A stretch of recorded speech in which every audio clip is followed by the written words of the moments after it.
Bloomberg Audio Studios. Podcasts, radio, news.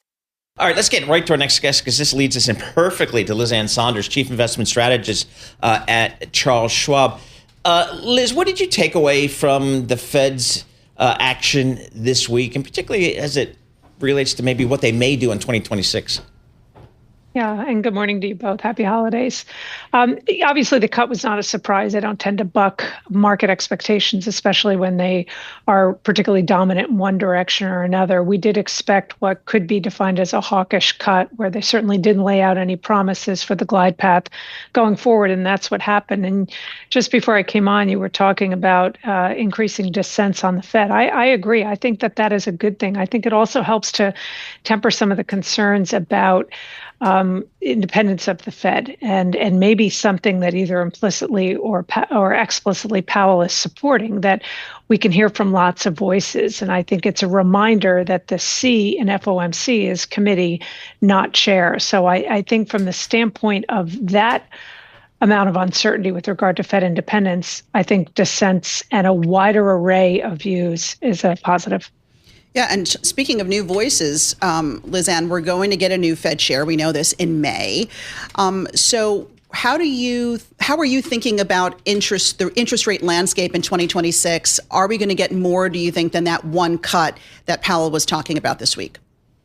Tell me what the data is going to be, and I could give you probably an easier way to. I mean, when you're a data-dependent Fed, and then you had the effects of the government shutdown, which means we haven't had any official labor market data since the September release. We don't have GDP data. We don't have national income and product accounts, corporate profit margins data. So I think as we start to get the data, I do think that the Fed, as it relates to their data dependency, they don't have a blind eye to inflation, clearly, but I think the needle mover from a reaction function will continue to be on the labor market. So you could have a scenario where they cut more than the one or two that is priced into expectations. I'm not sure that that's universally a positive thing if it comes because of serious deterioration in the labor market, but I think the labor market is what's driving the bus right now.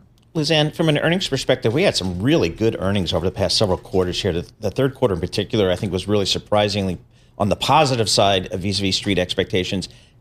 Is the current earnings environment enough to support this market here, do you think? Well, actually, the trajectory of earnings among different cohorts, I think, is one of the reasons why we have started to see this broadening out. You know, over the last 6 months, only 17% of the S&P's constituents have outperformed the index itself.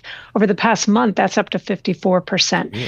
And I think it's the differential in earnings growth profile. So if you look at any typical AI mega cap cohort, Mag 7, or maybe a slightly broader AI basket, or even if you just hone in on the tech sector, over the last 6 to 7 quarters, you've seen a pretty meaningful deceleration in the pace of earnings growth. Still strong earnings growth, still better than, the rest of the market, called the other 493. But we're starting to see convergence there because you have the rest of the market seeing an accelerating pace of earnings growth. And I'm always fond of saying better or worse matters more than good or bad. And it's that better in the case of the rest of the market, a little bit worse, though in an absolute sense still strong. That has been a support for this broadening out. And I think that has legs in 2026.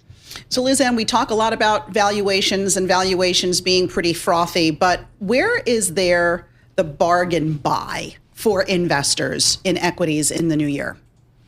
I don't know that there's any one monolithic place where you can find a bargain buy. I think that there is value to be found. And that has a lot to do with what's been happening under the surface. There's so much focus on just what the indexers are doing, the cap-weighted indexes.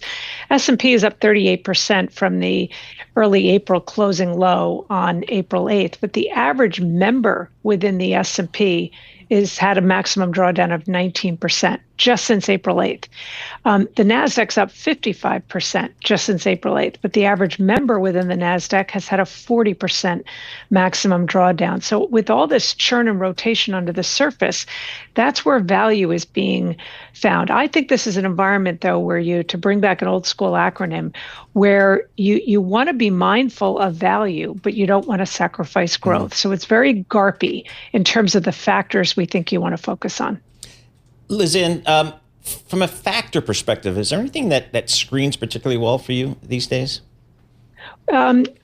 Growth-oriented factors are doing very well, and I think that is particularly important when you go down the cap spectrum. So if you look at the Russell 2000 and you break it out between its profitable and non-profitable components, the non-profitable components are outperforming the profitable components by more than double on a year-to-date basis, and it's even more extreme if you just go back to the April 8th closing low. I would absolutely fade that lower quality, unprofitable cohort within the Russell 2000 and lean into the profitability piece where you have better fundamentals and you have had the relative underperformance to the unprofitable. So again, you want to look at value components, price to book, price to sales. You want strong balance sheet, high interest coverage, but you want those positive earnings trends, forward revisions, earnings expectations being exceeded during earnings season. So it's a combination of both value and growth factors. Liz Ann, thanks so much for joining us. Liz Ann Sonders, she's Chief Investment Strategist at Charles Schwab.